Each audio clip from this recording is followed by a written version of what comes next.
du lépp luñ la wax wala lépp luñ la won ci lu mel ni cinéma nga daal di koy gëm di loo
salaamaaleykum diaspora salaamaaleykum Sénégal salaamaaleykum internet yi tey Binga TV mooy président Ndiawar bi nga xam ne mooy PDG Binga TV moo ñu woo fii tey ak plateforme plurielle comme si lancé bi mu nekkoon mooy jàppale écoles yi nekk Parcelles depuis unité 7 ba unité 26 jox leen ay masque ay madar raxasu pour ñu mën a raxasu élèves yi xam nga bu ñu jàngee ñibbi si dañuy dem seet si seen yaay yi seen maam yi xam nga mag ñi te ñëpp xam nañ ne corona bi mi ngi fi ba tey jógewu fi dañuy dund ak moom moo tax tey président Binga TV ak pluriel plateforme boobu ñoo continuer si lancé bi ñu nekkoon war a tey ñu ngi fii unité 7 tey ñu ngi école unité 7 pour continuer si liñ ne woon jàppale élèves yi jàppale enseignants yi jàppale tamit état bi parce que lépp état du ko def loolu moo ñu fi indi tey moo fi indi pluriel moo fi indi Binga TV moo fi indi tamit réalité TV moo fi indi 3e œil TV pour Parcelles jëm kanam parce que Parcelles lañu am avant ñuy dem fenn li gars yi wax bay say wéewu tànk si loolu lañ nekk ñu ngi Parcelles te dañu commencé woon nañ unité 9 ñëw nañ tey unité 7 suba nañ ñu xaar 16 nañ ñu xaar 15 nañ ñu xaar 19 nañ ñu xaar 26 fépp si Parcelles école yëpp bu soobee yàlla dinañ jot seen wàll tey nag li may wax rek Ndiawar moo woote Binga TV ak pluriel pour ñu ñëw xool tey nan la ñuy doxalee affaire bi nan lañ koy séddalee si biir unité 7 si biir école bi après ñu dem beneen yoon ñu dem si beneen école ainsi de suite nan la ñuy wax nan lañ jàppee si affaire bi parce que tamit autorités yi nekk Parcelles yëpp kenn ku si nekk yaa ngi def sa loxo si affaire pour affaire yi avancer yàlla baax na nañ dem si kanam ñu xool réalité TV 3e œil TV Binga TV ñoo fi jaar tey jaa ngeen jëf.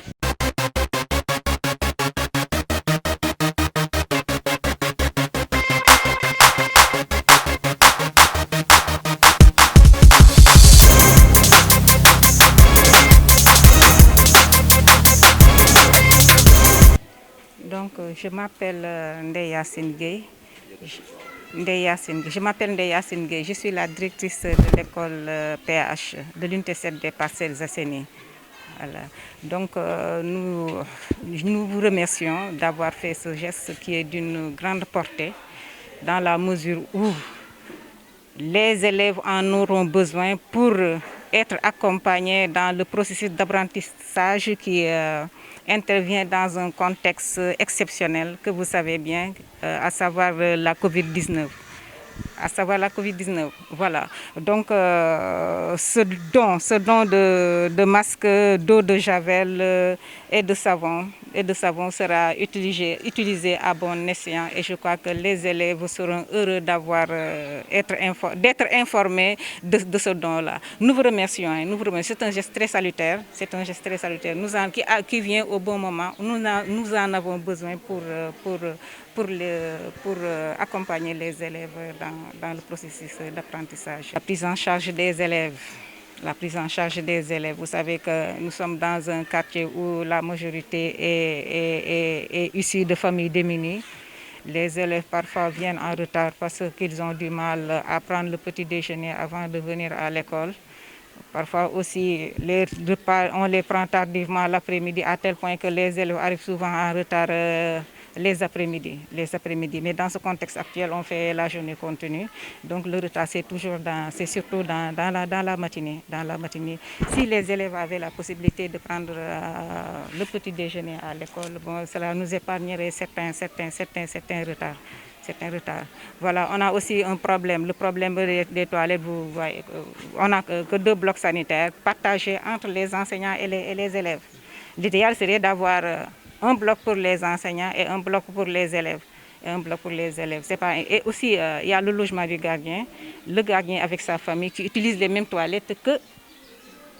le personnel et les élèves de l'école. Ça aussi, si on pouvait pallier à ça, cela serait bienvenu. C'est un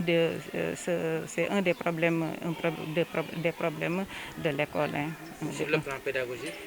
Pédagogique, pour l'instant, sauf un déficit. On a démarré cette année avec un déficit de mètres.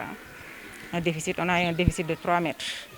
À tel point qu'il y a des classes qui sont restées pendant 2 à 3 mois sans maître. Et vous savez que cette situation-là, les parents n'arrangent pas les parents. Certains parents sont impatients et sont obligés de retirer leurs enfants. Donc, si on pouvait pallier ça à temps, bon, serait d'un grand apport à l'école. Donc il y a le problème de matériel aussi, de matériel pédagogique. Parfois il y a le matériel pédagogique qui fait défaut, comme la documentation, le matériel des élèves. Il y a aussi le matériel didactique. On en a besoin. Vous parlez de l'équipe d'appoint qui a été diligentée par la mairie. Il y a une équipe qui a été diligentée par la mairie et qui veille à ça. Chaque jour. Il veille au respect des mesures barrières, accompagnés par les enseignants, parce que vous savez que tous les enseignants ne sont pas actuellement titulaires de classe. Il n'y a que quelques enseignants à qui on a confié des classes. Le personnel, la partie du personnel qui ne tient pas de classe, accompagne, aide l'équipe diligentée par la mairie pour le respect des mesures barrières. Sur ce plan-là, il n'y a pas de problème. Merci. Une fois de plus, nous vous remercions. Ce geste vraiment est d'une haute portée. Nous vous souhaitons aussi d'aller de l'avant, que cette initiative puisse porter ses fruits et vous amener plus loin que vous, au-delà de vos espérances même, au-delà de vos espérances. Merci beaucoup. waaw man sëñ Ndiawar Diagne PDG de Binga TV bokk ci plateforme bu ñuy wax Pluriel. léegi président tey bii mooy 2e fois ñu ñëw assister la si geste bu mel nii. yow li ma lay wax toujours rek lu baax moom boo koy def doo si xaar kenn mais gis nañ ne bi nga commencé ak léegi yaa ngi am ay appui nan nga gisee Parcelles ni ñu ñëwee soutenir la si li nga nekk. Wow, merci beaucoup. Donc tout d'abord, permettez-moi de remercier Madame la directrice et l'ensemble de l'équipe pédagogique qui nous ont reçus ici, fii ci école PAH bi nga xam ne moo nekk ci unité 7. Donc vous avez dit tout à l'heure 2e phase bi ngeen ñuy accompagner, mais déjà pour signaler que c'est la 3e fois que ñi ngi koy def. Donc te duñ ci yem bu soobee yàlla parce qu'on a décidé pour accompagner école yi nga xam ne ñoo nekk ci commune bi yëpp. Parce que ñun ay doomu Parcelles lañu dëkk Parcelles ñu ne am na loo xam ne wàcc na ci askan wi muy feebar boo xam ne mbas la wër na àdduna donc ñun tamit suñu participation si benn manière bu symbolique ñu ne dañuy jàppale école yi nga xam ne ñoo école publique yi fi nekk suñuy doom nekk fi suñuy rakk nekk fi suñuy jarbaat nekk fi ñu ne dañ leen di accompagner ci xeex bi indi suñu participation ci lu ndaw bi ñu ko waxee Binga TV wax ko ci plateforme bu ñuy wax Pluriel. Plateforme bi regroupé responsable politique yi nga xam ne ñoo nekk Parcelles yëpp ak ñi nga xam ne dañoo bëgg seen gox nekk ci biir plateforme bi nga ko ci waxee donc bi ma ko ci waxee xaaruñu ma ci leen maa ko wax mais ñoom xaaruñu ma ci leen parce que lépp lu ñu ci def booba léegi ñoom ñoo ko ci def donc la preuve tey bi ñu ñëwee indi la école unité H seen loo Jibril Ba indiwaat na fi yeneen loo yoo xam ne bokk ci woon bi ñu demee unité 9 gis ngeen ko yéen a ko fekk en direct ñeneen ak ñeneen indi nañ ay loo donc noonu lañ koy defee booba léegi ñi ngi woote ñi ngi am réussite donc may wax rek du man en personne du Binga TV du Pluriel mais Parcelles Assainies la parce que dañu ne nit boo dëkkee ci dëkk da ngay bokk ci liy doxal ci dëkk bi te ñun tamit dañu bokk ci dëkk bi bëgg suñu dëkk bëgg suñu askan amuñu lu dul parcelle parce que bu ñu yeewoo fii la ñuy nekk bu ñu génnee lu mu guddi parcelle la ñuy fanaan donc bu ñuy sañoon parcelle lay nekk ci commune yi nga xam ne moo gën donc comme ni ko Djibril waxee léegi ak madame la directrice waxee léegi ñun tamit dinañu ànd ak ñoom accompagner leen ci combat yëpp yu ñu bëgg donc waxtaan naa ko fa ngeen presse yëpp ñëw wuy si ma donc Ndeye Penda ñëw fi bàyyi liggéeyam Diaz du ma ko présenté moom mooy Parcelles Assainies en miniature parce que loolu lañu koy waxee donc Khadim mi ngi nii may remercier ñëpp su ma limee rek damay jum ci plateforme bi ci ki ci gën a mag ba ki ci gën a ndaw parce que ñëpp a yem donc maa leen di remercier encore une fois di wax ni que lii rek mooy suñu combat bi nag du fii lay yem parce que du acte bi lañuy def xëy na mooy premier acte bi mais incha allah dinañ def yeneen actes yoo xam ne dañ ko continuer loo xam ne ci développement commune bi lay nekk di accompagner population bi ci yeneen ak yeneen xëy na te yàlla moo ñu nattoo ñu njëkkee ci musiba bu mel ni mais incha allah rabi dina am yeneen actes yoo xam ne dina fi am te bu soobee yàlla pluriel ak Binga TV dinañ ci ànd taxaw ci dox ci ba lépp antu loolu daal mooy suñu mbëbët di suñu objectif encore une fois di leen remercier yéen la presse bi fi ñëw tey def couverture bi ak directrice bi ñuy recevoir ak Djibril bi nga xam ne tey moo dëkk Unité 7 ñu def ko parrain bi parce que dañuy am habitude école bu ñu dem tey dañu defoon journée de lancement bi école Unité 9 invité plateforme bi yëpp ñëpp ñëw député yi ñu honorable député Bari Diouf ñëw Mbathio Niakhasso Go Faye Mamadou Gueye ñëpp ñëw léegi dañ ne bu ñu dem unité bu nekk dañuy xool benn unité bu nekk ki fa nekk responsable ñu parrainé la journée boobu nga ñëw accompagner ñu dem ànd ak ñoom pour ñu wane ne que du ñun suñu yëfu askan wi la ñoo ko moom ñun dañ ñoo jiital rek mais kàddu gi ak jëf bi yëpp si ñoom la jóge ñun duñ ci dara donc di leen sant encore une fois di leen gërëm pour bañ a trop monopoliser la parole bu fekkee. kii bu ndaw rek bu comme da nga nar a continuer. da nga bëgg a dajal école Parcelles yëpp. ku bëgg a ñëw pour accompagner la. fan la war a mën a jaar. waaw ku bëgg ñëw pour accompagner am na Parcelles am na buntu ba pare parce que man xëy na man kenn xamuma mais ku soxla Binga TV wala ku soxla Ndiawar boo gisee Ndeye Penda État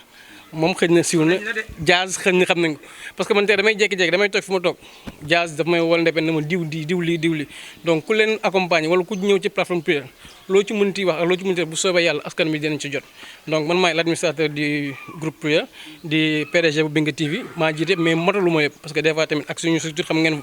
nu muy demee tout le temps ñi ngi ci vague du nekk parce que du ñu xam li fi ne mais dañuy suivre groupe bi à travers fu ñu mënti nekk ci àdduna dañuy suivre groupe bi donc bu ñu fi nekkee ak bu ñu fi nekkul lépp lu ñu fi war a def bu ñu si sollicité incha allah rabi muy man muy Ndeye Penda muy Diaz muy keneen ci plateforme bi ku si nekk rek war na mën a taxawaay boobu parce que lépp du tur yi moo important li important mooy plateforme bi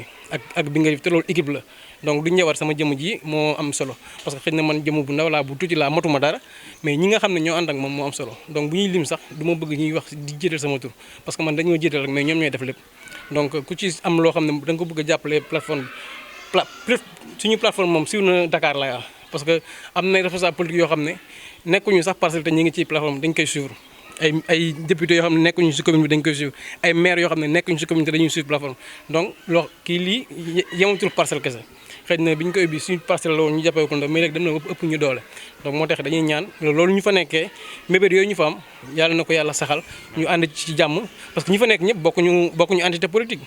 ku si nekk am nga sa parti ku si nekk am nga sa mouvement mais bu ñu dajee foofu di nga gis xiroo xeex ŋaayoo mais bu ñu fa jógee tey balaa ngay xam ne benn lañ kenn amoon xew wala dëj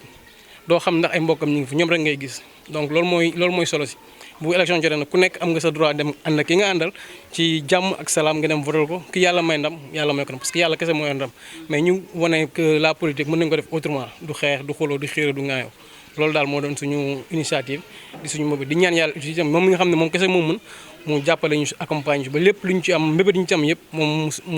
mu matal ko incha allah rabbi.